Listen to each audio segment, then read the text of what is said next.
Good evening, everybody, and welcome to the City Commission this November 18th, 2025. If you all please find a seat. Is my mic on? Okay.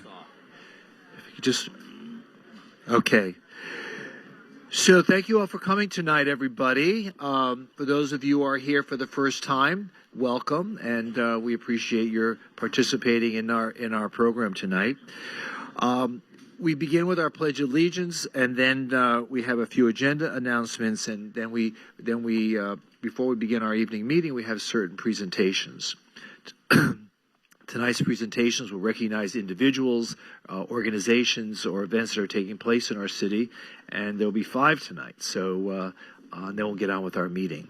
So let us begin by my inviting Willie Brown, who's in the 5th grade at Riverland Play Program, to join me at the podium and join us in the Pledge of Allegiance. Is Willie here?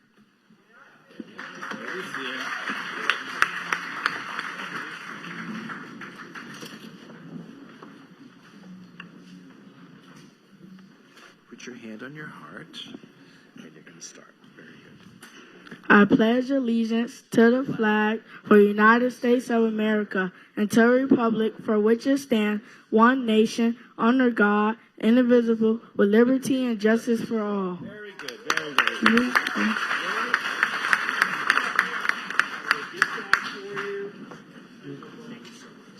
Take a little picture.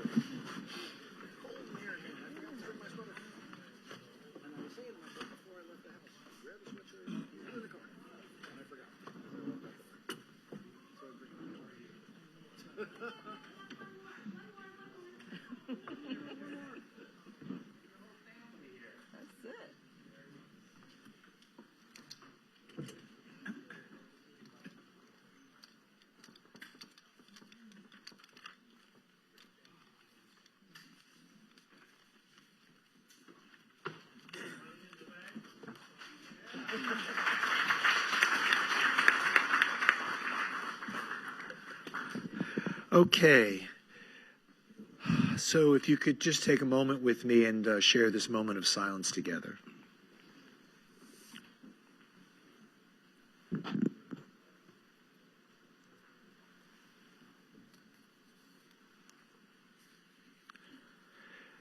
Thank you.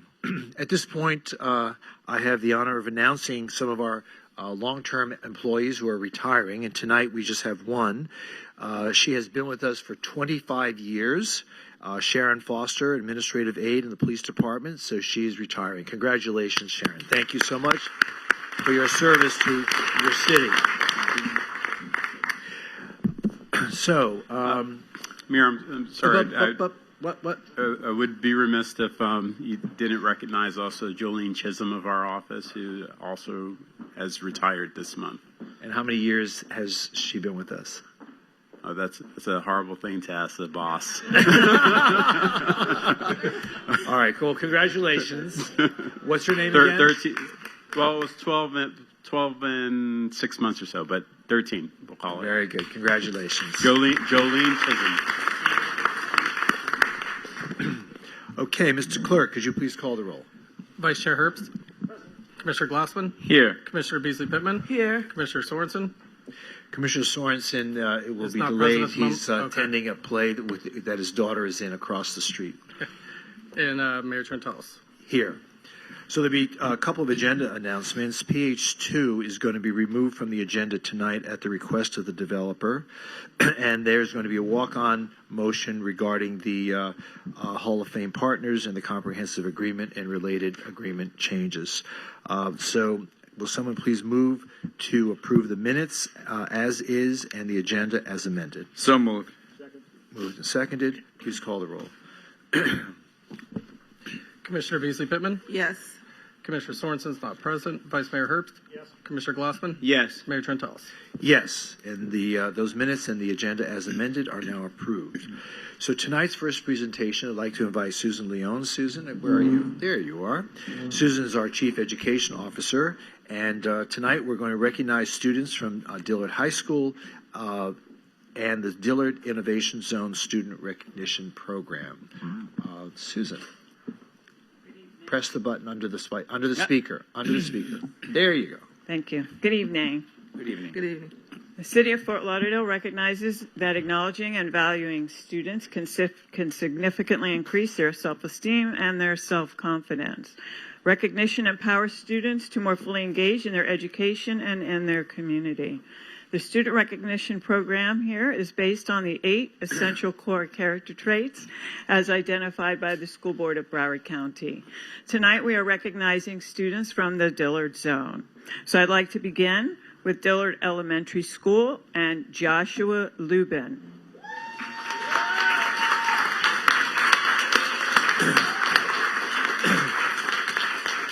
As your name is called, if you could please come up to the podium and join Ms. Leone. He's coming. There you go. Yes. Joshua is in 4th grade, and he is consistently recognized by both staff and students and peers as helpful and dependable, and he goes out of his way to assist others and contribute positively to his school community.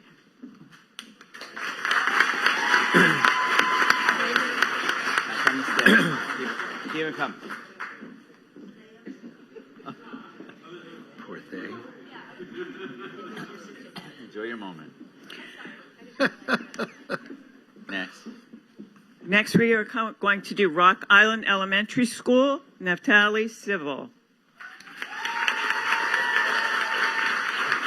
A 5th grade at Rock Island Elementary School. She's an outstanding scholar and exemplifies what it means to be a leader both in and out of the classroom. She shows a deep sense of responsibility in all that she does. As a true citizen of her school community, she participates in activities with enthusiasm, volunteers her time, and sets a positive example for others. Congratulations. Next up, we have Sunland Park Academy. We'd like to welcome up 1st grader Calvin Augustin. Calvin exemplifies all the traits of having a good character. He is helpful to his peers and his teachers and is always so well behaved, makes the honor roll, and gets good grades. Congratulations, Calvin. Next, we have Thurgood Marshall Elementary School, Caruche Decius. In 5th grade, Caruche exemplifies good student behavior and consistently excels both academically and socially. She is known for always putting her best foot forward, whether it is in class or during extracurricular activities. Through active participation in school and community organizations, she continues to grow as a well-rounded individual, shows teamwork, initiative, and desire to make a difference in her community. Congratulations. Next, we have Westwood Heights Elementary School, 5th grader Christy Antoine.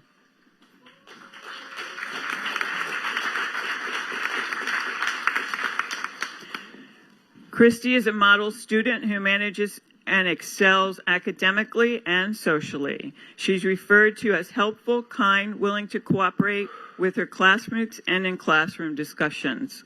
Her teachers describe her as being respectful and demonstrate self-control in all situations. Congratulations to Christy.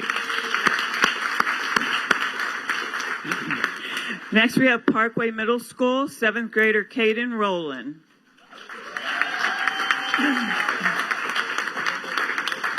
Caden exemplifies resilience, determination, and academic excellence. He's been faced with challenges that easily could have stopped him, but he has overcome those obstacles. He is a story of perseverance, hard work, and unwavering commitment to success. He represents the best of his school. Congratulations, Caden. Next, we have William Dandy Middle School. We'd like to bring up 7th grader Brittany Civil.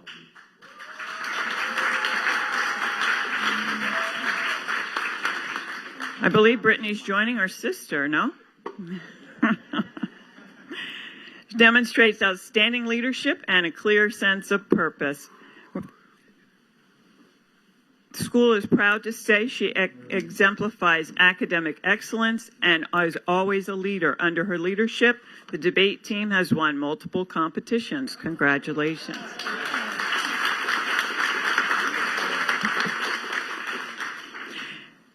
At this time, we're going to go to Dillard K-12 High School, and we'd like to welcome 11th grader Madeline Crushel.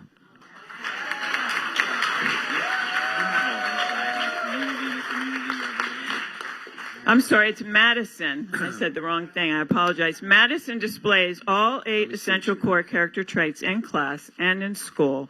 She is helpful to others and compassionate about her work. Madison exhibits true leadership and is a great asset to the Dillard K-12 school and community. Congratulations. Hold on to this. Yeah, it doesn't exactly say that.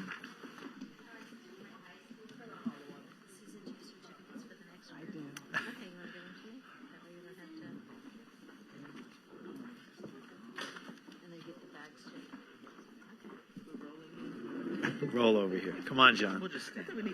Stand up.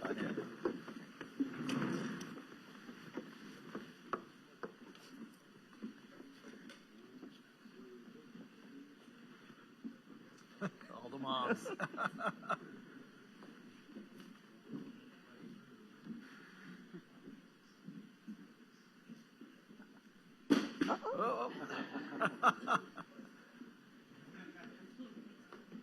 Very nice. Congratulations.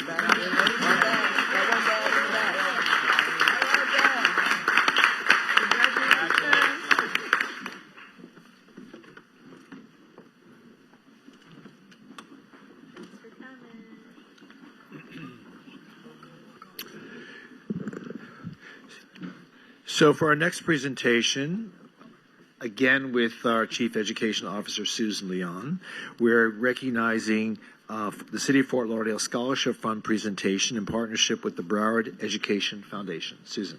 Yes, thank you so much. The City of Fort Lauderdale recognizes the importance of education as a critical springboard to a prosperous economy and encourages traditional and non-traditional educational opportunities beyond K-12, including higher education institutions, continuing education, and workforce development. We are providing 12 scholarships, 2 scholarships for each of the 6 public high schools in the City of Fort Lauderdale have been allocated to support this vision. As the mayor mentioned, this is in partnership with the Broward Education Foundation. The 2025 City of Fort Lauderdale scholarship recipients are from Stranahan High School, Emily Artabi.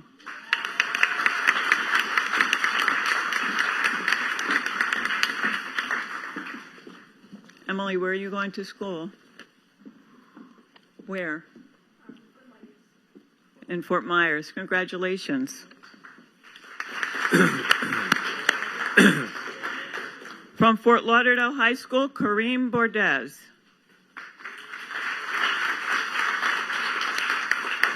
I should mention that a few of the students could not be here tonight as they are away at school. Also from Fort Lauderdale High School, Reina Chavez Capon.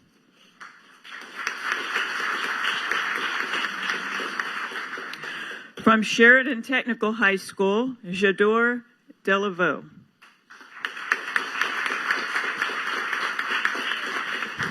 She's attending FIU and could not be here tonight. From Whidden Rogers Education Center, Jameslyn Honoré.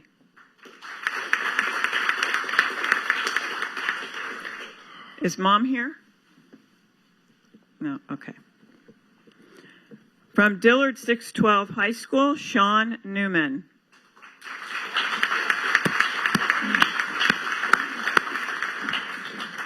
Sean is attending Full Sail University. Also from Dillard 612 High School, Jamira Jefferson. Jamira is attending Bethune-Cookman.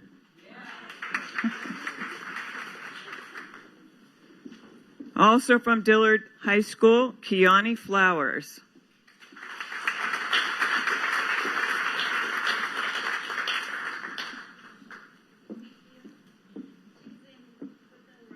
Okay, thank you.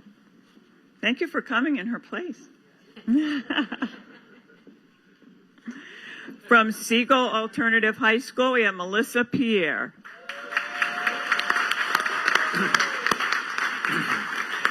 Melissa is attending Kaiser University.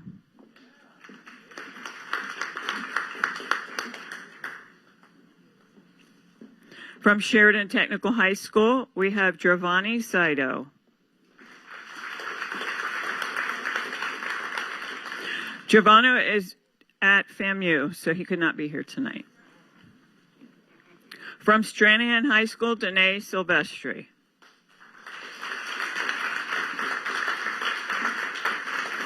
Danae is attending Palm Beach Atlantic.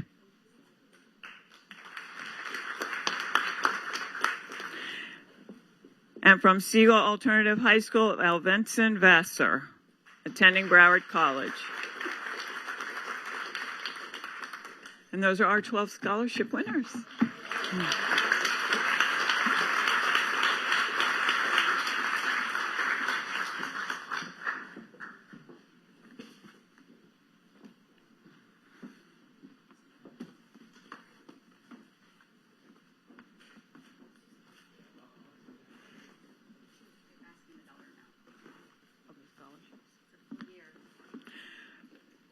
So the City of Fort Lauderdale is partnering with Broward Education Foundation to provide these students a scholarship. At the time of the award is a $1,000 scholarship. However, that is turned into 30 credit hours through Florida Prepaid, so it's actually worth more than the dollar amount.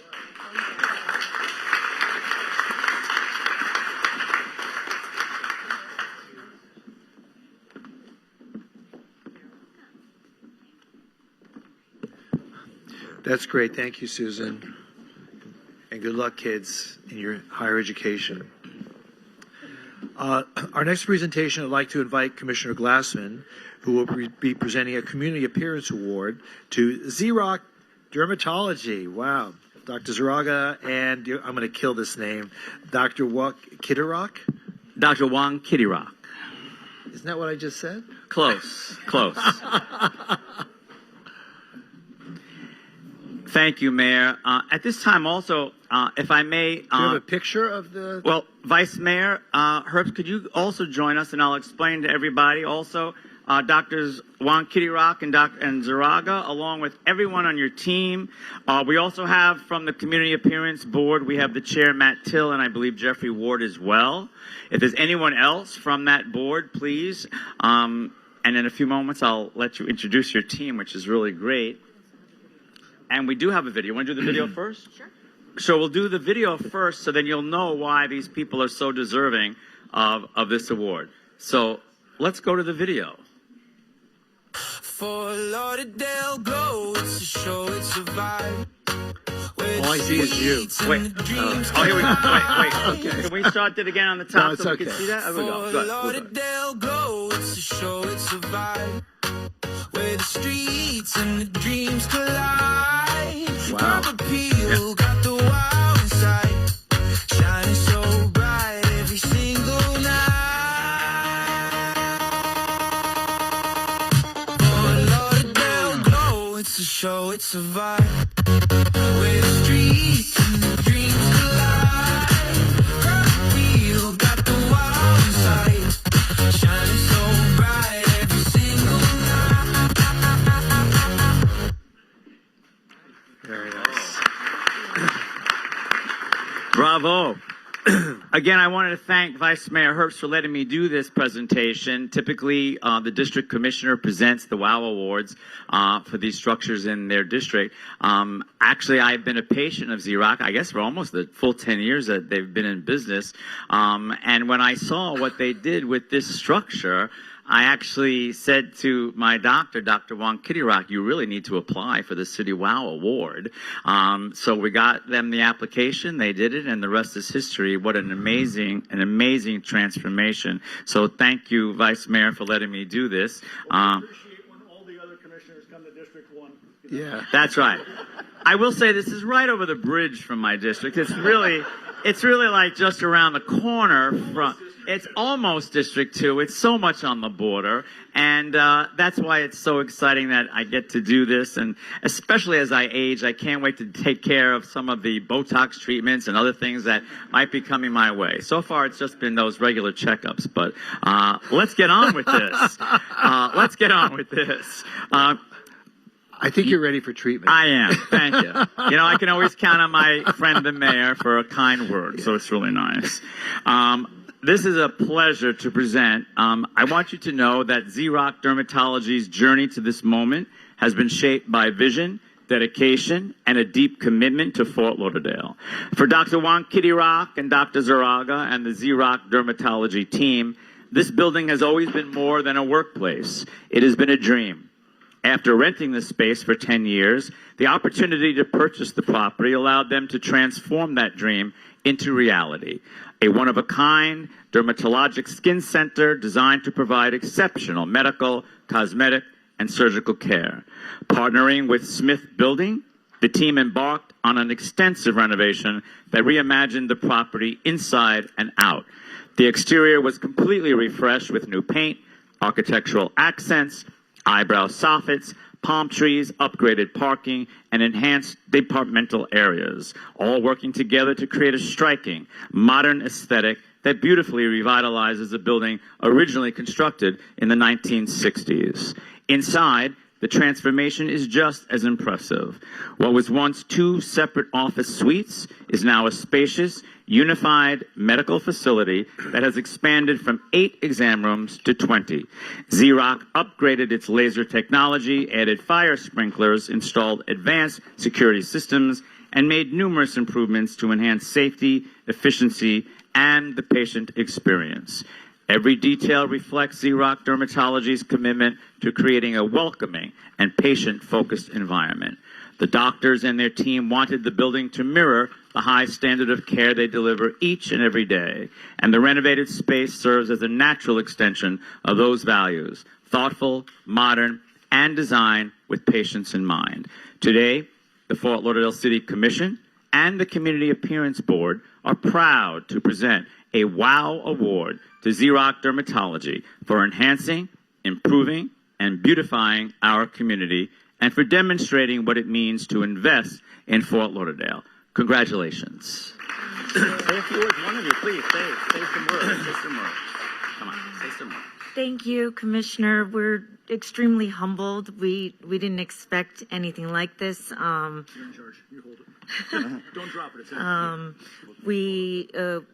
We partnered with Smith Building. They were great to work with, and we're excited to offer this new, facility that not only looks the part, but also, delivers the best in committed patient care, unparalleled community service, and state-of-the-art technology and services designed for the residents of Fort Lauderdale. So thank you. Connie and I have both lived here for 20 plus odd years, so we consider this home, and we've seen the explosion that Fort Lauderdale and Oakland Park has gone through. So we're very fortunate to be a part of that and to continue to beautify the landscape that is Fort Lauderdale, since this is our home. Here, let's go in front because there's so many of us. Let's go this. We'll go away.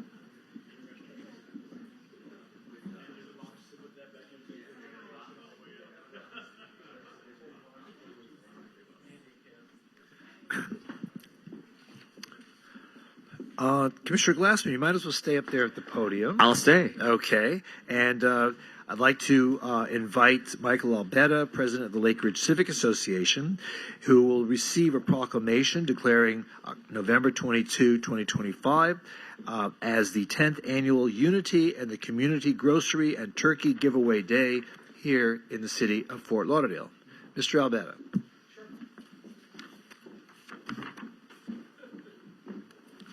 And company.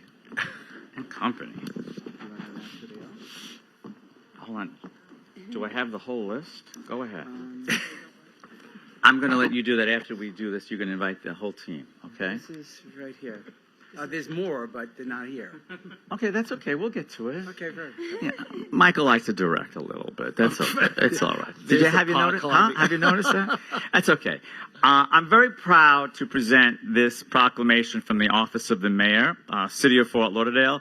And this is in recognition of the 10th Annual Unity in the Community Grocery and Turkey Giveaway. And folks, if you have never experienced this, I will tell you that it is really something to see. Because what time do we see people lining up on Sunrise Boulevard? 2 o'clock in the morning the day before. It's an incredible experience, and kudos to every single person behind me for this. This is a proclamation that was requested by Commissioner Steve Glassman. Whereas, on Thanksgiving Day, Americans come together to celebrate an American tradition, grateful for the blessings of family, community, and country.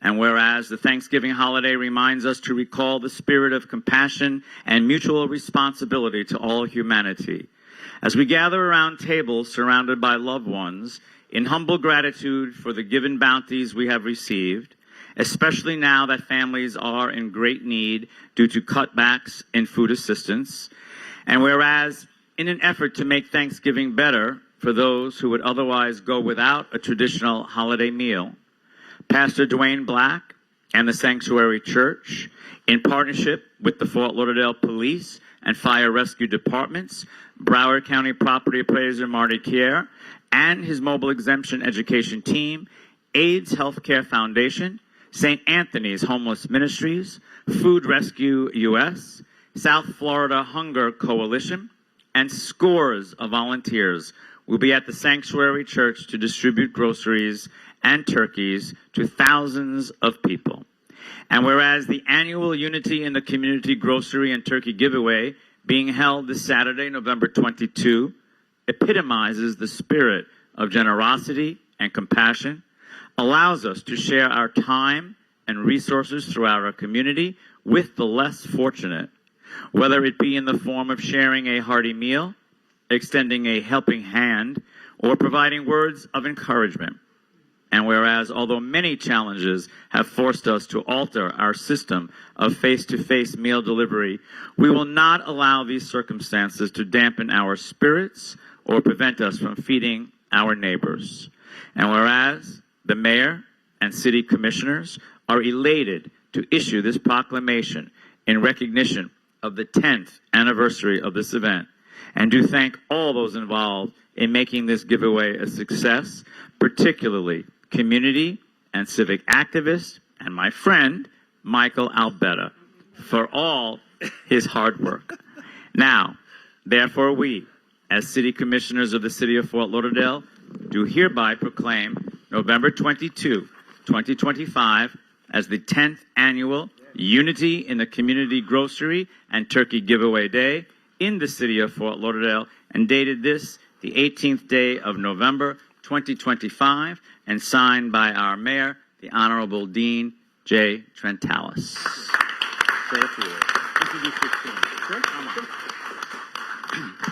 It takes a village to put this together, ladies and gentlemen. Mr. Mayor, Mr. Vice Mayor, Commissioner, it's good seeing you. And also to the great city agencies of Fort Lauderdale, from the fire department to the police department, the gentleman in the back, and to neighborhood support, Jania Robinson, and it goes on.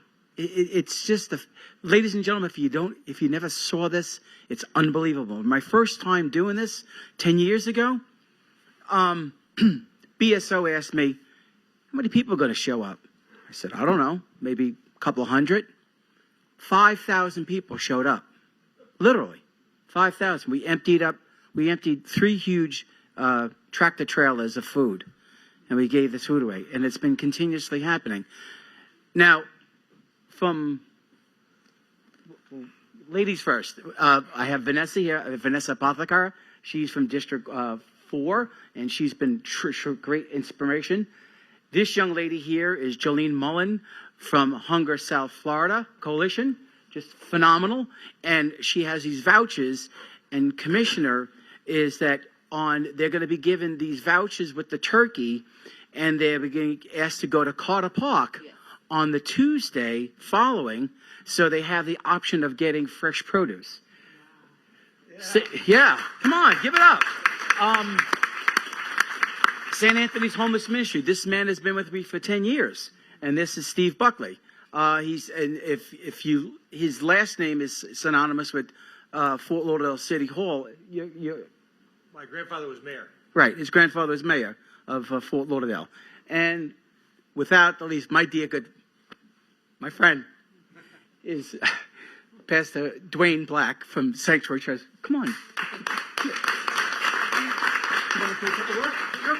Very quick. I'm sorry. I just want to thank the mayor and the city commission for all their help that they've been giving us. They've been supporting this. You guys are always out there and down there making sure it happens. The city police, the fire department, thank you guys so much for all you do. Public Works, thank you so much. We couldn't do this without you all. We're going to go to the front, get a photo. Let's go. Photo Sure. right here. Absolutely. Thank you. And by the way, happy birthday to the city manager. Yes, absolutely.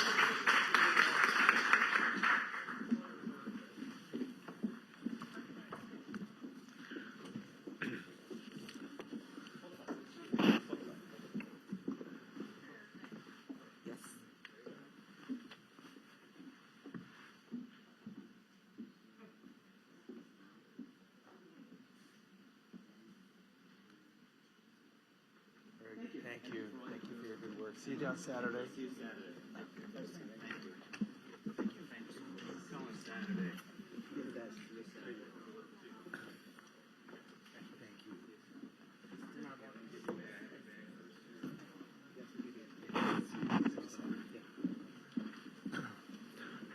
Thank you, folks, and thank you for all the good work you do for our community. Finally, I'd like to invite Brian Volker and Anthony Fajardo. Hello. Brian is the Florida Urban Forestry from the Florida Urban Forestry Council, and Anthony Fajardo is our Director of Development Services. And they will be recognizing the City of Fort Lauderdale with the Outstanding Tree Ordinance Award from the Florida Urban Forestry Council. Mr. Fajardo. Good evening. Thank you, Mayor Anthony Fajardo. Like you said, this is for an award for the landscape ordinance that we did. It was adopted in October of 2024. We think that this was obviously a big, heavy lift, and we have members of the ad hoc committee and members of staff, so I could ask them to come up and stand up here with us. Come on. We were awarded from the award from the Florida Urban Forestry Council. As you said, I'll turn it over to Brian Volker. So hi all, my name is Brian Volker, and I'm a consultant and a consulting arborist with Chen Moore & Associates, actually proudly headquartered here in the city. And I'm also on the Florida Urban Forestry Council. And so the Florida Urban Forestry Council, we're a not-for-profit group made up of government representatives, private and municipal arborists, utility arborists, landscape architects, and tree advocates. And our mission is to promote the value, enhancement, and sound management of urban forests through leadership, collaboration, guidance, and education. So we have what we call our Friends of the Urban Forest awards that we give out annually, and these recognize outstanding achievements of organizations or individuals in their efforts to manage, promote, educate, and advocate for urban forests. So these awards are given to sometimes individual professionals, sometimes for an outstanding tree project or landscape project. Also, candidates can be urban forestry programs for municipalities, Lifetime Achievement Awards, and lastly, the Outstanding Tree Ordinance Award. And we're proud to issue this year's Outstanding Tree Ordinance Award to the City of Fort Lauderdale. So a little quick background on that. While establishing while establishing a goal to increase canopy cover, the city recognized that old growth trees were being lost to development, so it was counterproductive to the goals. So the existing code had mitigation fees that were outdated and often paid as a cost for doing business. So the comprehensive plan called for updating the land development regulations to improve tree protection. So over the course of 2 years, incorporating countless hours of collaboration with experts and professionals within the green industry, city staff successfully created an improved landscape and tree preservation code, which was adopted by the city in October of last year. And some standout achievements for the new code are preservation regulations were strengthened. More specimen trees are protected, and this was done by lowering the condition threshold that you needed to be considered a specimen tree. And also the city recognized, they looked at different species and said, let's not set the same size goal for all the species. Some trees will never get to be the magical 18 inches that you usually think of as a specimen. So they were smart enough to say, hey, let's look at how big these trees get at maturity, and so specimen trees can be smaller than 18 inches. Also, the fees for removing trees were increased, and credits were provided to retain and protect specimen trees throughout site development. So on behalf of the Florida Urban Forestry Council, we'd like to say congratulations and thank you for your efforts to protect our urban forests.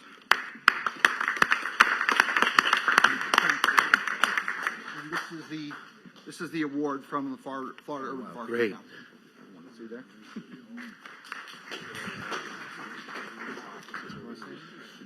Well, thank you for all the good work you do. We appreciate the recognition. There's been a lot of discussion about how the city can enhance its tree coverage here in the city, so we're going to do our best to make it happen. Fred has none. I don't know. We're going to get out of here, right? Do you want your picture?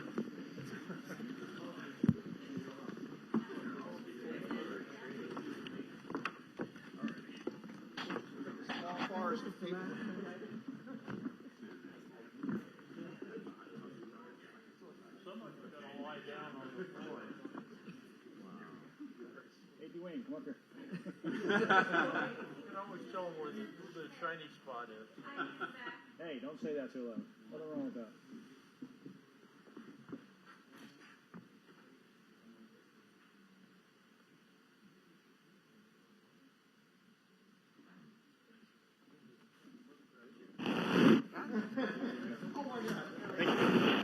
Thank you. Thank you.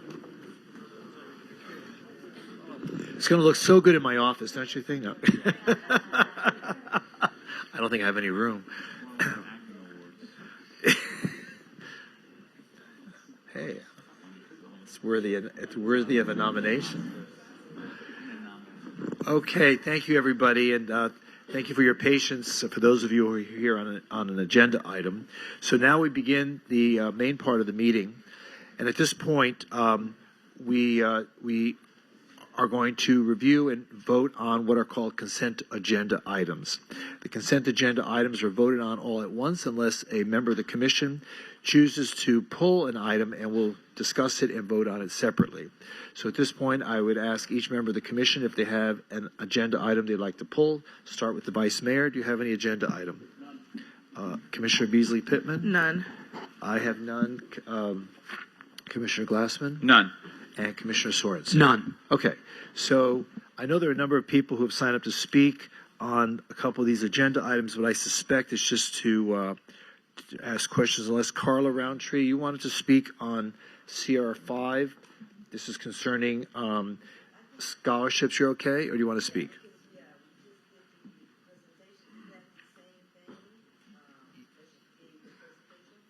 Yeah. So you're good? Okay, great. And Joe, you're good. Okay. I sung your praises this afternoon, and what a great job you do at the Museum of Science. Thank you. Okay, so do I hear a motion to approve the consent agenda items? So moved. Moved, seconded.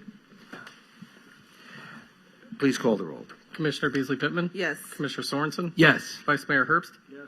Commissioner Glassman? Yes. Mayor Trentalis? Yes, and all the consent agenda items are now approved. You're welcome to stay for the rest of the meeting, but otherwise your item has been approved. Thank you. Moving on to motions. M1, motion approving an increase in the contract cost capacity for the purchase of liquid oxygen in Vert Air, Inc. Someone like to move the item? Moved. Second. Moved and seconded. Any questions? Please call the roll. Commissioner Beasley Pittman, Yes. Commissioner Sorensen, Yes. Vice Mayor Herbst, Commissioner Glassman, Yes. Mayor Trentalis. Yes, and M1 is now approved. M2, motion approving an agreement for invitation to bid Hendricks Isle small water main replacement, Murphy Pipeline Contractors. Someone like to move the item? So moved. Do I hear a second? Second. Moved and seconded. Please call the roll. Commissioner Beasley Pittman, Yes. Commissioner Sorensen, Yes. Vice Mayor Herbst, Commissioner Glassman, Yes. Mayor Trentalis. Yes, and M2 is now approved. M3, a motion approving the final ranking of firms, negotiated fee schedules, and agreements for requests for qualifications regarding the Parks Bond Master Plan Design and Management Program. Someone like to move the item? Move. Second. It's been moved and seconded. Please call the roll. Commissioner Beasley Pittman, Yes. Commissioner Sorensen, Yes. Vice Mayor Herbst, Commissioner Glassman, Yes. Mayor Trentalis. Yes, and that item is now approved. M4, motion approving and authorizing the execution of a revocable license with RD3B LLC for temporary right-of-way closures on East Las Olas Boulevard and a 20-foot alley right-of-way in association with the Andare mixed-use development development located at 523 East Las Olas Boulevard. Okay, would someone like to move the item? Moved. Do I hear a second? Second. Moved and seconded. Please call the roll. Commissioner Beasley Pittman, Yes. Commissioner Sorensen, Yes. Vice Mayor Herbst, Commissioner Glassman, Yes. Mayor Trentalis. Yes, and M4 is now approved. Moving on to resolutions. We have one resolution tonight. A resolution appointing Sherry McCartney as City Attorney of the City of Fort Lauderdale effective December 15th, 2025. There you are. Someone like to introduce the resolution? Introduce. The resolution has been introduced. Anyone have any questions or comments? Yes, I would like to, there's a couple items on the contract that I would like to discuss With Sherry? with us. Oh, yeah, Where are sure. we? Go ahead. Okay. Yeah, go ahead. All right. Again, Sherry, congratulations on the appointment. Looking over the contract that's been negotiated with the mayor and what has been brought forward, looking over previous contracts, I'm concerned with the amount that has been listed for the $350,000 and trying to get an understanding of what we've been used to as far as an increase and from a city attorney to city attorney through the previous contracts has been an increase of an average of 5 to 7%. And what's being asked is over the amount that was posted in the job description and what is it called? The job announcement? Yeah. Okay. So I would like to discuss that tonight, please. Okay. So what would you like to discuss? The amount, I believe, is really above what we should be paying for our city attorney. It would be setting a preference that I don't think is the best for our city. What we have done in the past has been, again, like I said, as the posting, it listed, if I'm not incorrect, mid-200 for salary. And we're going, if we say 250, we're talking about 100,000 over what was posted for the position. Well, I think when I discussed this contract with Sherry, we tried to give parity of the city attorney with the city manager. And it was the city manager's contract that we used as a template, not only with regard to salary, but with regard to other aspects. And I felt that it was time that we paid our city attorney the amount equal to the city manager. Their jobs are different, but their responsibilities are equal. And so it is a recommendation to the commission, and I present it to the commission, and so this is what we had tentatively negotiated. Anyone else have any comments? Mayor, I share ahead. the same concerns, so thank you very much. I am in full support of Sherry as our city attorney, but as I shared with her, I'm not supportive of the salary. I was not supportive of the salary for the city manager. I voted against the contract for the same reason. I believe when we post a salary in a job announcement, we ought to stick to it. I don't believe we should go above what we tell folks that we're hiring that we're going to pay them. I think we set a bad precedent with the city manager. I think she's doing a great job, but I don't think the salary was the appropriate one, and I think it's led us to where we are now with this particular salary. Again, this is no comment on the two ladies involved. I think they're both incredibly competent, and I'm happy to have them on board, but I will not be supporting the salary. Thank you. Okay. Anyone else have any comments? Go ahead. Sure. Thanks, Mayor. So, Commissioner Beasley-Pittman and Vice Mayor Herbst, what do you think the salary should be? Well, I think we can come to, among us, we could come with something that is representative of what Sherry does and her history for what her expertise is and her experience. Again, I just feel that the 350 is above what pertaining to the city attorney. When I've looked at it, and HR can help me walk through this, but looking at the duties, I want to stay with apples to apples. I don't think that the city manager's responsibility should be compared to that of the city attorneys. The city attorney, I believe, has less oversight with the employees that she oversees. Our city manager, she's basically over the whole city, the employees. She has a larger overview that she's watching and working with. So that's one thing. I want to be fair. I just feel that this 350 is not where we need to park.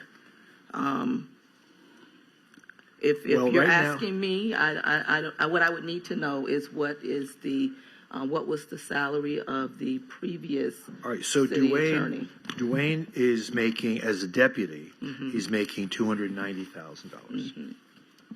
So where do you feel the city attorney should fall there? Is that, sorry, Mayor, is that as the interim city attorney? Deputy.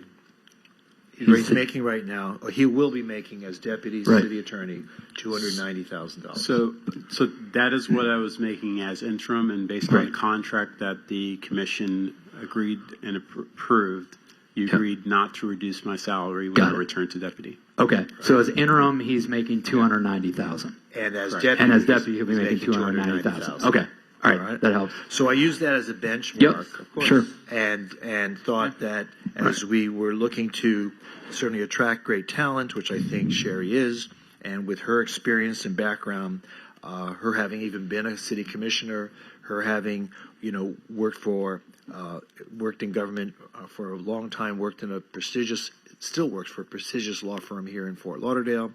I just feel that the amount and whether or not you want to compare it to the city manager, that's your choice. But I just felt that using Dwayne's salary and what we are currently paying the city manager, I thought my recommendation to the commission was that we should keep it on par with the city manager, and that's why I recommended this, especially since it's in relation to the deputy. It's not that much more than what the deputy is making.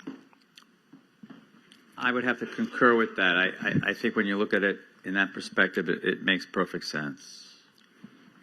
All right. So you asked me what I think would be appropriate. So I think 10% above the deputy would be appropriate, which would bring it roughly to 320.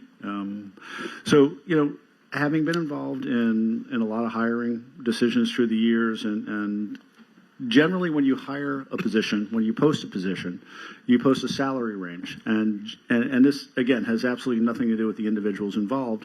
But if you talk to anybody in HR, you post a range out there. And for all of our city positions, except for the staff at this level for the charter positions, but when we post for all of our other positions, we always are very clear that we hire at the bottom of the range. So all of our positions we hire at the bottom of the range. For our executive staff, we may hire at the middle of the range. We rarely ever hire at the top of the range. And it's unheard of to go above the range. I think this is the first time when we hired our city manager that I think in my career I've ever seen that. And I've been working for a lot longer than I should have been. But I've never seen that. And I think that set a bad precedent. And I think that's sort of why we're finding ourselves where we are today. When you do that, you're creating a ratcheting up, if you will. You're creating an arms race amongst positions. And I just don't think that's the right way to do it. So when we talk about a lot of our other positions within the city, we always try to make sure that we have at least 10% above. So if you look at all of our union contracts, we try to make sure so we don't have compression amongst our staff, that we have a 10% between supervisors and the people they supervise. So I think with Mr. Spence at 290, I would be comfortable at 10% above that at 320. Thank you. Thanks, Vice Mayor. Mayor, can I ask Jerome to come up? Is that right? Raquel or Mayor? Yeah. Jerome, thanks for being here. Where did, on the job description, who set the salary range? Good evening, Mayor, Commissioners. Jerome Post, Director of Human Resources. When the brochure was written for the recruitment, the HR staff consulted some of the local agencies for comparisons. That language in the brochure was also reviewed with the Citizens Committee or the Search Committee, and everybody seemed to be in agreement it would be in that area. I will say that those figures, however, I don't believe took into consideration salaries of commensurate positions south of us. I think we took mostly the Broward County, Palm Beach County, those areas. Thanks. And the range on the job description was what again? I believe it was we listed it as high 200,000s. Okay, great. Thank you, Jerome. If I may add one comment, I know 290,000 has been listed for Dwayne Spence's salary. I took the salary out of our info system this afternoon, and I'm showing 298,000 as his salary, which I believe includes the COLA that was recently applied. This is for Dwayne? For Dwayne, yes. So it's 298,000, not 209. Okay. Correct. So now we're inching closer to 330. Well, in any case, this is what I recommend to the commission. I think it's fair and reasonable, and I think that based on her background and her abilities, I mean, someone like to make a resolution So, and see where it goes Mayor, up or down. one other comment on this is, the city manager's role, I think, is Commissioner Beasley Pittman's point, is a very big role, huge portfolio and huge number of employees that the city manager oversees. The city attorney oversees far fewer employees. Yet the city attorney is a critical role with high expectations, at least from my point of view, in terms of demands of availability 24/7, long working hours, with a high pressure job with no job security. In other words, Mayor, I saw in the contract that you negotiated a 4-year contract, but Jerome, correct me if I'm wrong, being a at-will state, the city attorney can be terminated by the commission at any point. That is correct, but there would be provisions for payables, et cetera, upon separation within the contract. Right. Yeah. So this. So at will is only if there's no employment agreement. If there's an employment agreement, you have to follow the terms of the agreement. So it's not. So at will is only if there's no agreement. Right, but we have provisions in here about terminating. Sure, there's a severance. Yes. You included a severance Right. and so forth, which understandable that severance would require to be paid in other provisions, and there is nothing barring termination for whatever reason may be. Without generally. cause. Yeah. Is that right, Jerome? That is correct. The commission can vote to terminate the contract with no reason at all, for that matter. Exactly. However, the payables would apply by the terms of the contract. Agreed. So that, to me, Mayor, this is And that's true, correct me if I'm wrong, Jerome, but that's true for all charter officers. Is that right? Correct. They are at will, can be terminated at any point by the city commission without cause. Correct. That is unique to charter officers, Mayor, in my view. And just, in my view, that makes it a very, it's just one of the reasons it's a challenging role being a chartered officer, in my view. And as a result, compensation matters to attract and retain top talent. So I support where we are with the $350,000. And Mayor, I'd like to make a motion to approve a resolution, David, for salary for Sherry McCartney for $350,000. Introduce the resolution. And Mayor, if I might just add, I think it's also important not to have in that legal department, which is so vital to our city, any kind of compression, it should be a natural flow. I believe that other attorneys under the supervision of D. Wayne the top folks make approximately 23% less than he does. That would actually, if we consistently made that salary throughout to the top, Sherry should actually be at 356. So 350 to me is very well within that range.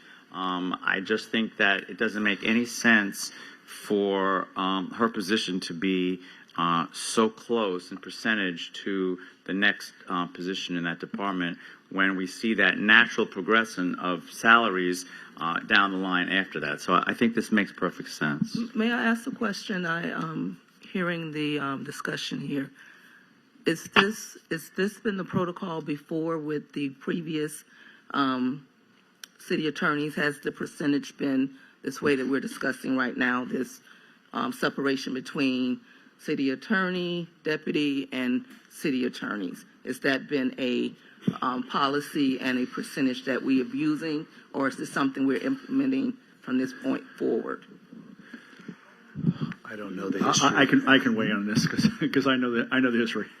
So the previous city attorneys were nowhere near close. Mr. Spence is prior to Mr. Spence, we have not had a deputy city attorney. So he's the only deputy city attorney that I think we've ever had as far as I can remember. It was going back 4 or 5 city attorneys ago.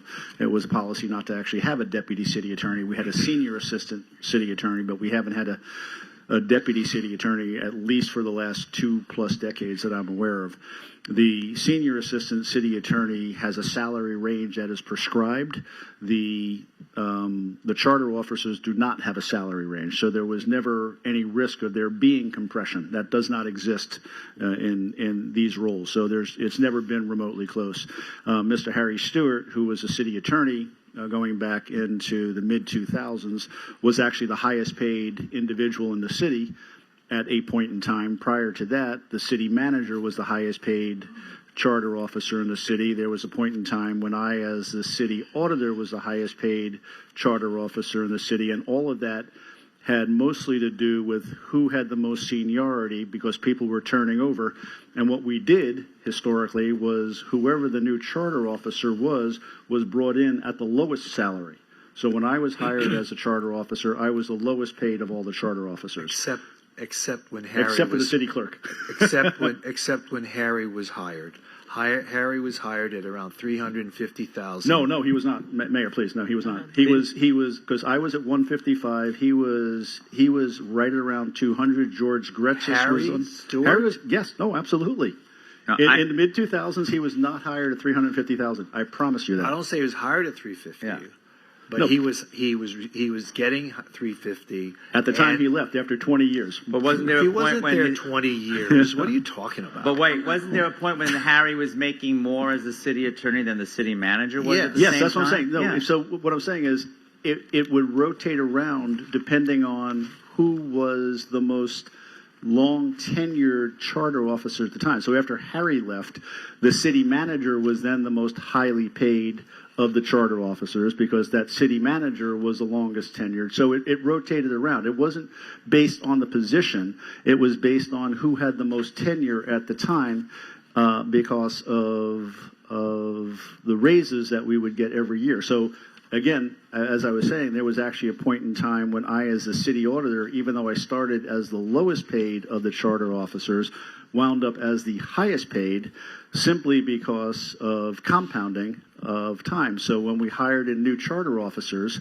they got less money. And so, again, I wound up being the highest paid charter officer for a point in time until the city manager eventually eclipsed me.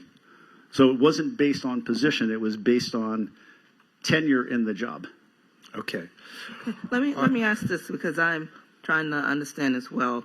I did request the contracts from the previous city attorneys, and if someone could tell me what year that Harry Stewart was resigned or was relieved of duty, because the last contract I'm showing for him, When did he he quit? retired. Okay, 2012. Okay. He began, I think, in 2002.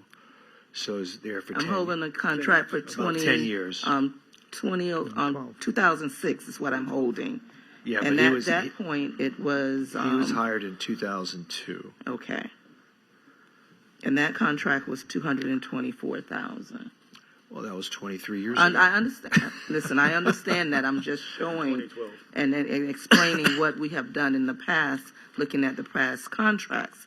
And again, I will say it again, I'm uncomfortable with the increase that we are going from one attorney to another when the practice has been basically anywhere from 5% to 6.7%. And again, this has nothing to do with Sherry and her ability to do this job. I just do not feel that this is setting the right precedence and what we should be doing as a city at this point. Okay. All right. Any other comments or questions? There being none, there's a resolution on the floor. Please call the roll. That's what I thought. Because I was under 200. Please call the roll. Yes. A resolution of the City Commission of the City of Fort Lauderdale, Florida, appointing Sherry L. McCartney as City Attorney of the City of Fort Lauderdale effective December 15, 2025, and fixing her compensation therefore. Commissioner Beasley Pittman? No. Commissioner Sorensen? Yes. Vice Mayor Herbst? Again, Sherry, welcome on board. This is no reflection on you, but no for the salary. Yes. Commissioner Glassman? Yes. Mayor Trentalles? Yes. And that resolution is approved. Congratulations, Sherry. Looking forward to seeing you on the 15th. And if you can come any sooner, if you can get here any sooner, we'd love that too. Okay, very good. Okay, thank you. Okay, PH1, resolution approving the acceptance of the 2025-2026 State Housing Initiatives Partnership Funds in the amount of $1,321,921. Someone like to introduce the resolution? Introduced. Carla, you signed up to speak. Would you like to speak? Come on, girl.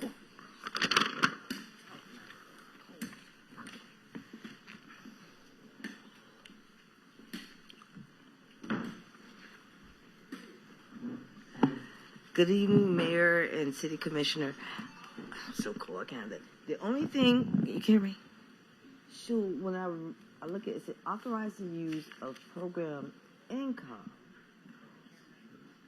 Oh, okay. Is this mic on? Much better. Good evening, everyone.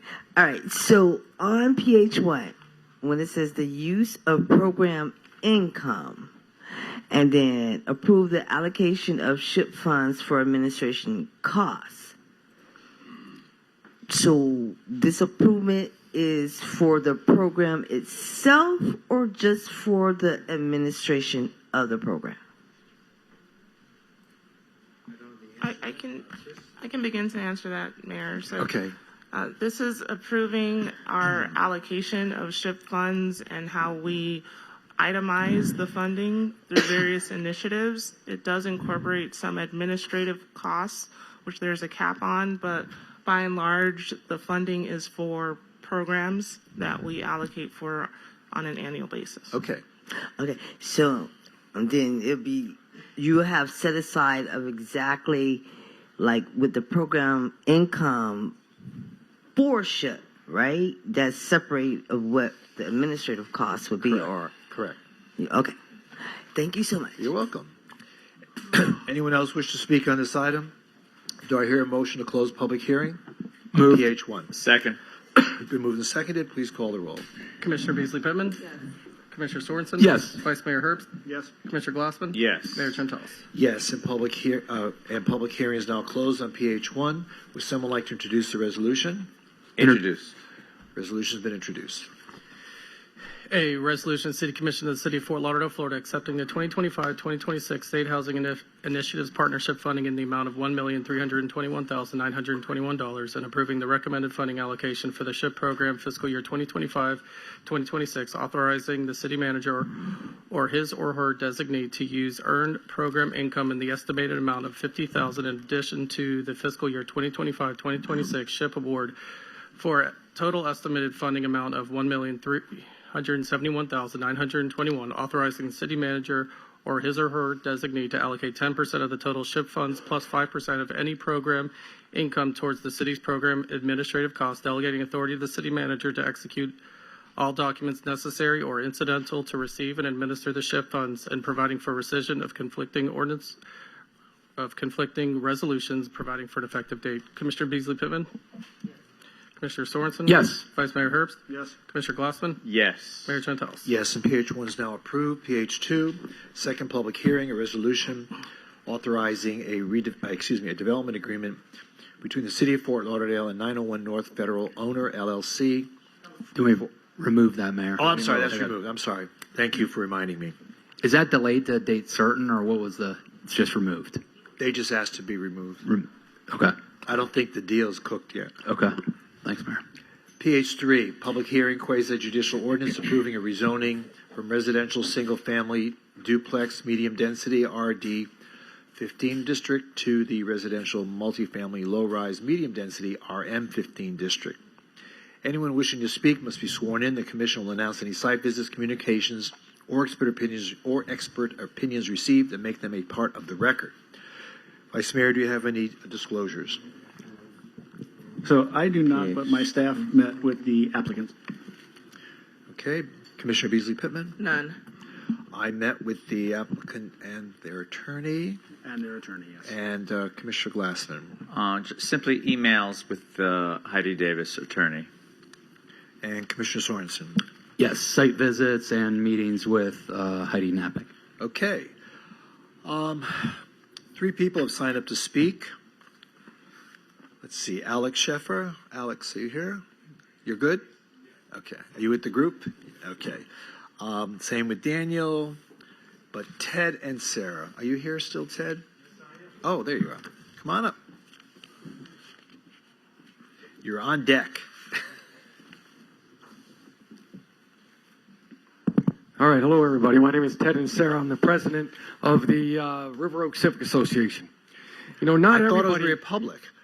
Oh, the Republic. You are absolutely correct. Don't confuse me. Not everybody sees this city as an economic development project. Some of us were actually born here and grew up here and see things a little bit different. It's only natural that we do. This area, this development here is going on a piece of property that when it was before planning and zoning, Steve Gannon at that meeting said, this looks like a piece of property that time forgot. That was his description, and that's an accurate description of this. To lose this one more thing, again, for us people that grew up here, seems like every time we're just getting slowly eroded away. The one thing that is the traffic situation. Now, I know the St. Jerome Church, Father Joseph Maloof, is not real happy about this development being built there. Southwest 26th Street is a narrow one-way road heading west. So now, actually, State Road 84 is actually 25th Street. So this runs parallel next to State Road 84. When you're going west, that is also the pickup lane for St. Jerome's Elementary School. That's where the cars line up on Southwest 26th Street. And so you want to build this right there on top of them. And on the right side, on the State Road 84, there's 3 pieces of property, 980, 1000, 1020, because I know these developers, and these have the potential of being live local projects, which will be right there also bordering 26th Street. So we have a small one-way street heading west, which is a pickup for an elementary school, suddenly just going to be inundated with development. Go ahead. And then the one thing when you're going west down 26th Street, you can, it just veers off to the right on State Road 84. You can only go east. So if you want to go west, you have to go make a left and actually cut through Edgewood neighborhood in order to loop around. There's only 2 entrances to State Road 84 from Edgewood. One is on 9th Avenue and one is on 15th Avenue. Right. So you're going to just cause a lot of traffic going into the neighborhood, and I know they're not happy about it. How many units are we talking about here? How many? 67. That's with a 6 and a 7. Yeah. And then, like I said, on this side of 26th Street is going to be live local, guaranteed. It's coming because I know That's why I said it. So the question is, take what we can while we can control it, as opposed to take what is coming thrown at us while we can't control it. It just seems like with everything that's going on, the neighborhoods are losing. And this is a loss for the neighborhood, no doubt about it. For one thing, these woods are just fantastic. I mean, when we went I still go to Mass at St. Jerome. When we was a kid and we went to 10 o'clock Mass, I did not go home with my parents after Mass. I had to change out of my church clothes and into play clothes, and we'd head right to the woods and play in those woods all day long. And this is just another thing where us people that grew up here are losing, that meant so much to us. Okay, thank you so much. Heidi, do you want to come up and respond to some of these things? Hi, Heidi Davis with the law firm of Gunster here tonight on behalf of the developer and owner of the property. I have a whole presentation. Do you want me to make a presentation? No. Okay. Tell us a little bit about the traffic concerns. Okay, so can I put up and I can show you a slide. I think it'll help a little bit just on there. I think it's Edgewood. Okay, that's it. Security alert. What's that all about? Oh no, okay, good.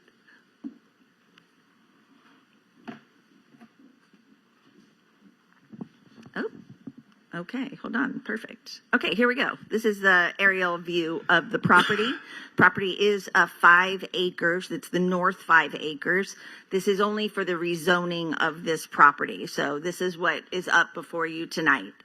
As you can see that, as Ted said, 26th Street is a one-way street going west. There is a stop sign at the end. You could either make a left on 14th Avenue or a right that would put you on State Road 84. Then you would have to go east, and there's 3 opportunities for you to go and make a U-turn if you wanted to go back to 95. What we're proposing, and we did talk to St. Jerome's Church and School, and if you can see, I don't even know if I have a pointer here. Do I? Is that pointed? Oh, here.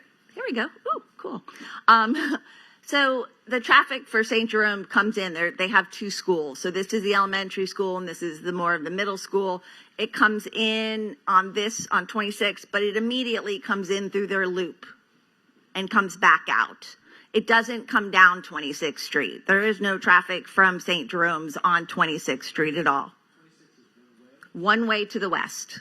It's one way to the west. So correct. So the people that would be exiting your have to go west. So they won't even go. They will not go near the St. Jerome traffic. They could come in, but it's different times. So if you're talking about peak times, the school starts at 7:50 a.m. because I know that because I sat on the corner for 40 minutes and watched traffic one day come through. Okay. So 4 cars went continuing on 26th. Everybody else made the loop and left, or makes this loop and left. Okay. So none of this is affecting St. Jerome's Church because for people that can't go east. Correct. Okay. It goes to the light. There's a light here. Yep. and there's a light here, over here. And what about the street on the south side of the property? This side, 28th Street? Yeah. I That's think not- it's already has, and Ted, maybe you can help me. Does it have speed humps here? I think it has That's speed humps two-way, here. correct? Yes, this is two-way. But that's not even adjacent to your property. No. This is, and we only have one way in and out, and it has to go And everyone has westbound. to go west on So 26. what we're proposing, Yeah. okay, and we have to dedicate 25 feet as part of our plat on the north side of the Okay. property. Okay. So technically, there's enough right of way, but nobody in the neighborhood, the church does not want it to be two ways. They want it to continue one way here. Right. So if I live in your new, what's your new project called? It's called Edgewood Oaks. Edgewood Oaks. Okay. So if I live in Edgewood Oaks, I can come out. in. I can come in on 26th Street, right? You can come in on 9th to That's 26th. 9th Avenue, right? Right. So I take a right on 26th Street to come in, Yeah. right? But I can't go back out that way. Correct. I have to go out by 9th. Correct. Okay. So what we are proposing. Wait a and minute. as- Hold on. Okay, keep going. So where is 9th? 9th is right here. You This come is- in off 9th, Mayor. You don't leave at 9th. Right. So you. Where do you come in on? You come Depends. in. Yeah. So 9th Ave, you go southbound on 9th, and then you're going westbound on 26th Street. Right. And how do you exit? Yep. You go here, Yep. and you have a choice to go make a U-turn right here to go back to 95, Right. or you can come down and go here, and this is a light over here. Where are you pointing? This is 15th right here. What did you say? 15th? 15th 15th. has a light. So you come out at 15th. You can come out here at 15th, or you can come 14th and make the U-turn here, or if you miss it here, if there's traffic, you can go down here, or you can go all the way to 9th, catch the light, and go back. There's Okay. choices. So there seems to be a neighborhood concern that exit point Here. is now going to be inundated with all the cars that are coming out of Edgewood Oaks. So explain to us how that's not going to be the case. Okay, so 67 units is approximately 30 trips. And our Carl Peterson is here. Hi, Carl. 30 trips per day? No, peak trips. Peak trips. Peak trips. Okay. And that is one car every 2 to 3 minutes coming out. Okay. So if you guys just sat here for 2 minutes, that would be one car. That's what they estimate. Okay. And then wait for 2 minutes more Okay. and there. Okay. So what we're proposing, and I think cut through traffic is something that the neighbors are concerned with also, and we have come up with a plan to do some traffic calming, and we will work with the city to make sure that it will be implemented, that we can do this. So we want to make sure that this is a safe intersection right here, because right now it's not. Because people can come down here and make a left. This is racetrack. While people are lining up and trying to cut through, and I'll cut through here. This is an existing condition today. What we're proposing at this stop sign is to make a right turn only. So if you're coming down 26, This is on the State Road 84? yes, you can only make a right turn. Okay. So that will not go back into this neighborhood, will alleviate this intersection from, it's kind of a dangerous, well, is it dangerous? That's what Carl said. A little uncomfortable right here. Ted can attest to it. I'm sure not now, but I'm sure you can. And we also would like to put traffic calming down on 12th Terrace and 13th Terrace in the sense of speed tables, just in case there's cut through traffic, it'll slow it down here. Okay. So we want to work with the city. The developer's committed to doing this, and we think it's a really great solution for this. And Heidi, if I can jump in here, Yes. Mayor. So this is, go right ahead. Mayor, in our conversations with Kitty McGowan, the president of Edgewood, and other leaders, including Tom Tuberville as the vice president, Heidi and the team have been great hearing their concerns and addressing them. So the top concerns from a traffic perspective of the Edgewood leadership is, one, Mayor, making sure that Southwest 26th Street remains one way. They do not want to see that become two ways because of the impact on traffic going eastbound. Furthermore, they are very concerned about Southwest 12th Terrace and Southwest 13th Ave, the impact of cut-through traffic going southbound, basically, on those streets. And so what they have asked Heidi, and Heidi, correct me if I'm wrong on any of this, but my understanding of what they've been asking for is basically speed tables there on Southwest 12th Terrace and 13th Avenue. So obviously, as you know, Mayor, that'd be run through the Transportation Mobility Department, but that's the hope in from a traffic standpoint. So and the those developer's fully committed to doing that.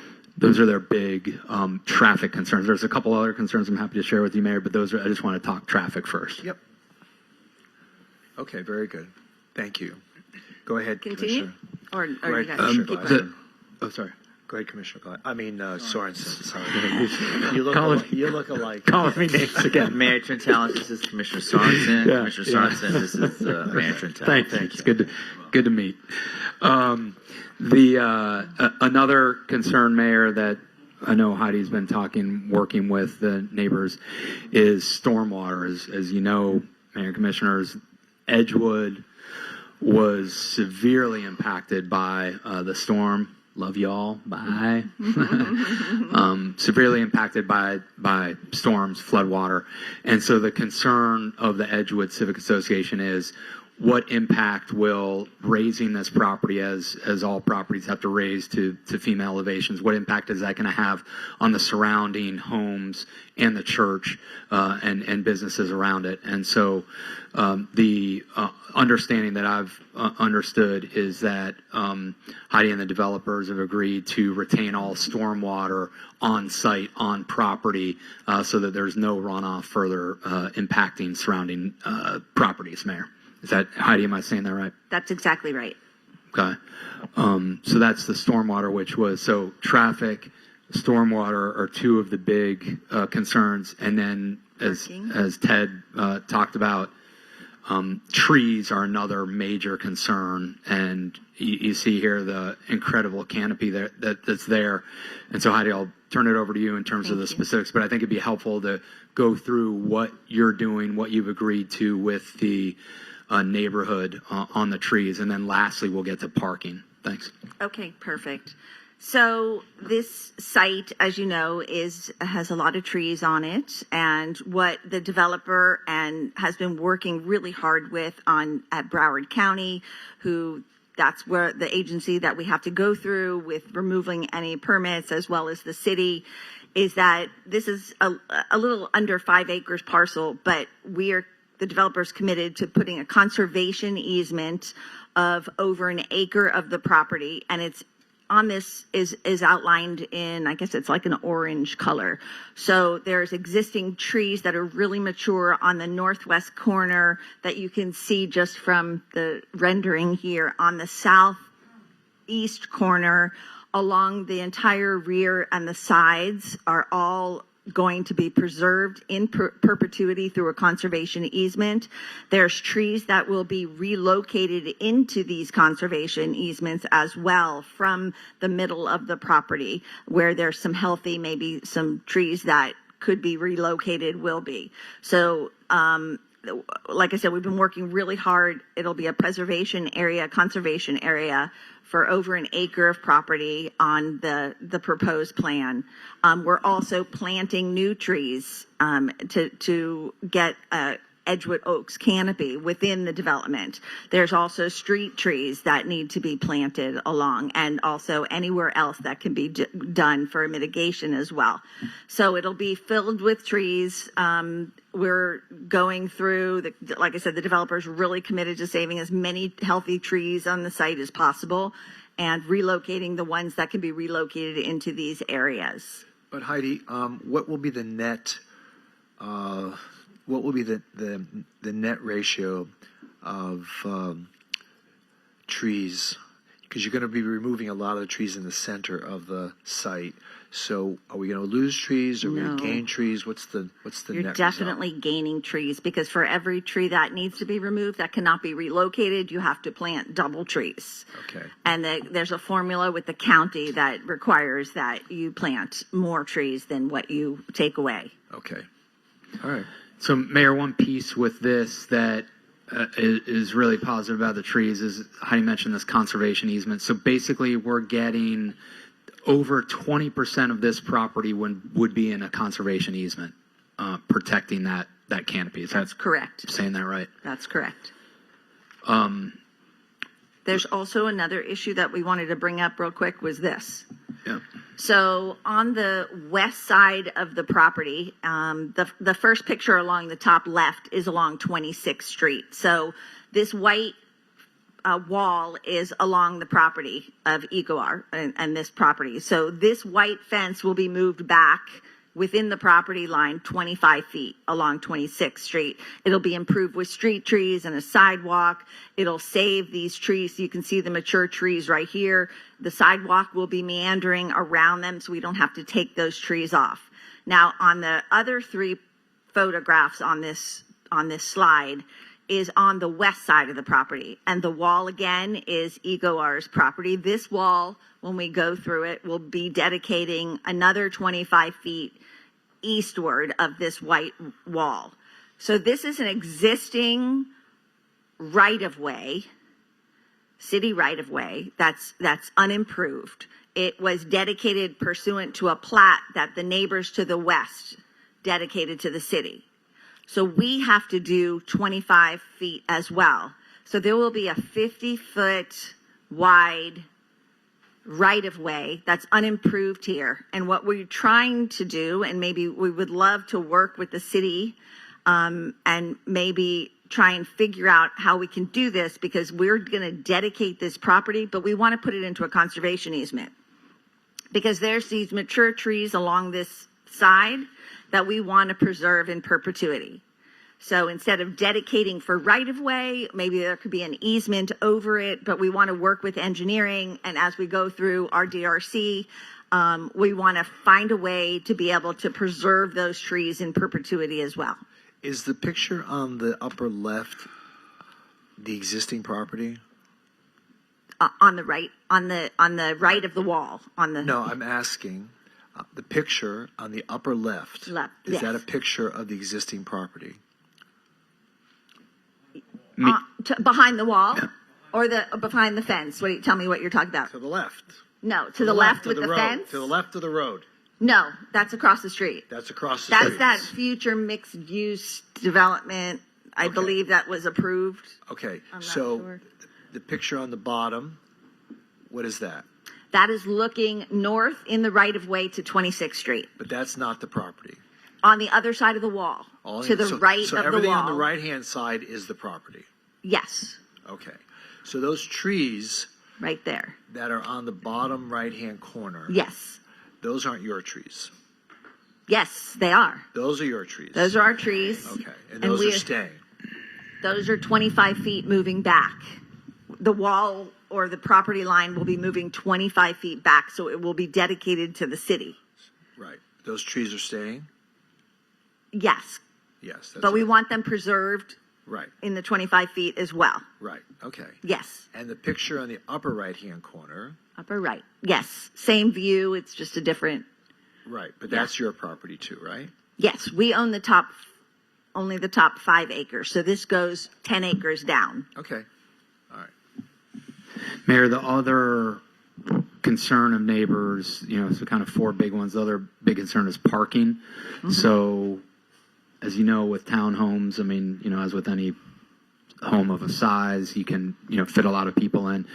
So the concern is, are they going to have sufficient parking on site? Because there, as you see, let me see. The top left. Yeah, the top left picture you were looking at, Mayor, there is not space for parking. It's a tight, narrow road, so we really can't have parking there. And then it's not pictured here, but if you look basically at the go back to the aerial. Yeah, maybe the aerial. Yeah, so thanks.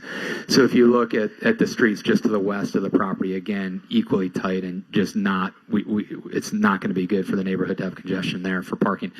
So Wouldn't each townhouse have parking? So yeah, and that's where Heidi, maybe you can talk about because they're going above the minimum requirement for parking, Mayor, of that, which Their garages each? Yes, Yeah. yes. And are they one car or two car? So it depends on where you are. Most of them, it's a one-car garage with either a one-car in driveway, full driveway, so two for the smaller units, and a one-car garage with two driveways. Is that correct? That was correct, right? Yes. So it's either 2 cars or 3 cars per unit. And the requirement is 2 cars per unit plus guest. So we also have a ton of guest spaces as well, plus a surplus of parking for visitors. Okay.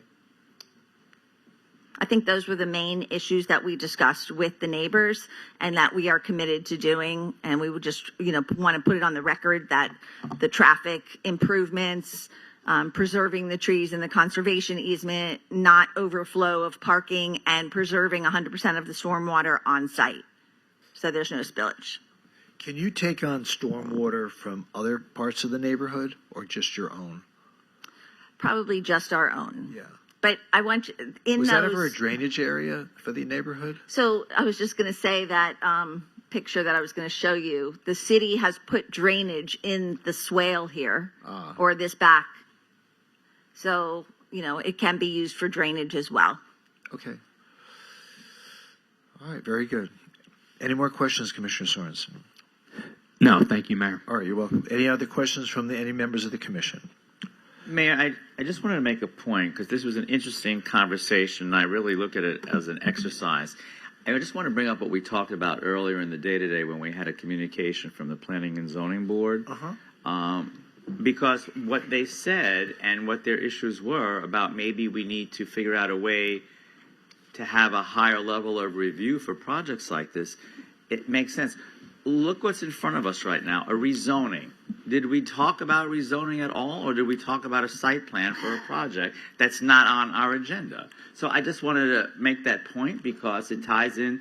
I think it muddles the record of this agenda item because I don't think it actually comports with what we were supposed to be doing at all. Well, so I just wanted to make this point and how it ties into what we heard earlier in the day as a communication to the commission. Thank you. Point is well taken. Thank you. Any further questions? There being none, do I hear a motion to close public hearing? Moved. Second? Second. It's been moved and seconded. Please call the roll. Commissioner Beasley Pittman? Yes. Commissioner Sorensen? Yes. Vice Mayor Herbst? Yes. Commissioner Glassman? Yes. Mayor Trentalis? Yes, public hearing on PH 3 is now closed. Would someone like to introduce the ordinance? Introduced. The ordinance has been introduced. Please call the roll. An ordinance amending section 47-1.6.b of the City of Fort Lauderdale, Florida Unified Land Development Regulations through the revision of the official zoning map of the City of Fort Lauderdale and Schedule A revised compilation attached thereto and by a reference made a part thereof so as to rezone from residential single-family and duplex medium-density district to residential multifamily low-rise medium-density district. The north 5 acres of the southwest quarter of the northeast quarter of the northeast quarter of Section 21, Township 50 South, Range 42 East, located north of Southwest 28th Street, west of Southwest 9th Avenue, east of Southwest 12th Terrace, and south of Southwest 26th Street, all said lands being in the City of Fort Lauderdale, Broward County, Florida. Commissioner Beasley Pittman? Yes. Commissioner Sorensen? Yes. Vice Mayor Herbst? Yes. Commissioner Glassman? Yes. Mayor Trentalis? Yes, and Thank you PH very 3 much. is now approved. Thank you. Thank you. This is OFR 1, ordinance on first reading, an ordinance amending the City of Fort Lauderdale Unified Land Development Regulations. I'm not going to read the whole thing. Would someone like to introduce the ordinance? Introduced. Okay. Any questions or comments with regard to OFR 1? There being none, please call the roll.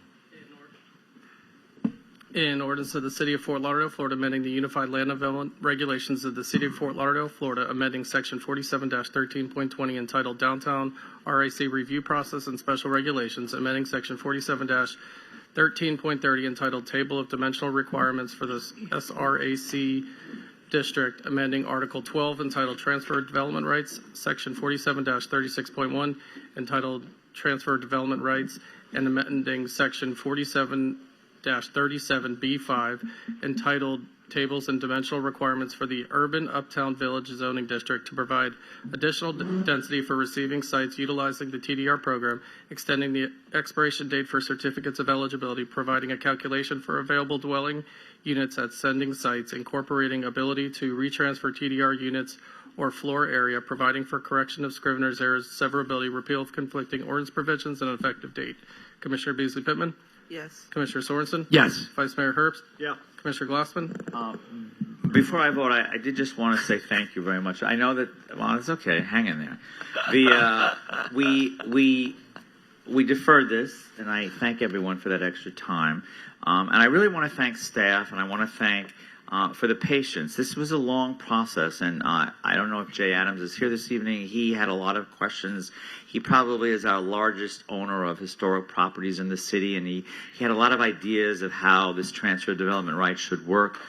Because he really was hoping to see us get to a point where we are able to preserve properties and incentivize that for people that have those properties in this kind of a transfer of development right. So this was a long and arduous process, and I'm very supportive. I want to see how this works or doesn't, or do we need to tweak? I want to make sure that our minds are open to maybe tweaking this in the future. But really, I just think, Trish and Chris and Ella and Anthony, anyone else that touched this, you guys, your patience was incredible.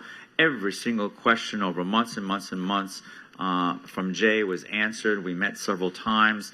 So I just want to say thank you, because I know that it was a process, and I know that you listened, and you listened very carefully. And I know that we'll pay attention to this. We'll see how this works. There are a lot of other options out there for owners to do and developers to do. And we'll see where this fits in that realm of trying to offer something to people to preserve some of our historic properties. So I just wanted to say yes, thank you. I'll vote yes. And again, thank you to everyone who worked on this. It was a long process. Okay, thank you. And Mayor Trenthal? Yes. So OFR 1 on first reading is now approved. OSR 1, this is an ordinance of second reading, amending Chapter 28, Water, Wastewater, and Stormwater, limiting utility account establishment to property owners only. Someone like to introduce the ordinance? Introduced. The ordinance has been introduced. Any questions? Please call the roll. In ordinance of the City of Fort Lauderdale, Florida, amending Chapter 28, Water, Wastewater, and Stormwater, Sections 28-137, 28-138, 28-141, 28-145, 28-148, 28-149, 28-168, 28-186, and 28-187 of the Code of Ordinances of the City of Fort Lauderdale, Florida, by adding and removing language to limit utility account establishment to property owners only, repeal of conflicting ordinance provisions, and providing for an effective date. Commissioner Beasley Pittman? Yes. Commissioner Sorensen? Yes. Vice Mayor Herbst? Yes. Commissioner Glassman? Yes. Mayor Trentalis? Yes, and OSR 1 is now approved on second reading. OSR 2 on second reading, an ordinance amending Chapter 26, Article 8, valet parking on rights-of-way and public parking facilities of the Code of Ordinances to establish boundaries for valet operations in the public rights-of-way. Would someone like to introduce the ordinance? Introduced. The ordinance has been introduced. Any questions? There being none, please call the roll. In ordinance of the City of Fort Lauderdale, Florida, revising certain sections to permit temporary valet operations in the rights-of-ways in the City of Fort Lauderdale as set forth in subsection 26-226 and subsection 26-232 of the Code of Ordinances of the City of Fort Lauderdale, Florida, and providing for severability, repeal of conflicting ordinance provisions, corrections of scrivener's errors, and providing for an effective date. Commissioner Beasley Pittman? Yes. Commissioner Sorensen? Yes. Vice Mayor Herbst? Yes. Commissioner Glassman? Yes. Mayor Trentalis? Yes, and OSR 2 is now approved on second reading. Finally, OSR 3, second reading, an ordinance of the City of Fort Lauderdale, Florida, amending ordinance number C-12-26 as amended by ordinance number C-13-08 of the City of Fort Lauderdale, Florida, by revising the term of appointment to the Central City Redevelopment Advisory Board from 3 consecutive one-year terms to 2 consecutive 3-year terms. Would someone like to introduce the ordinance? Introduced. The ordinance has been introduced. Any questions? There being none, please call the roll.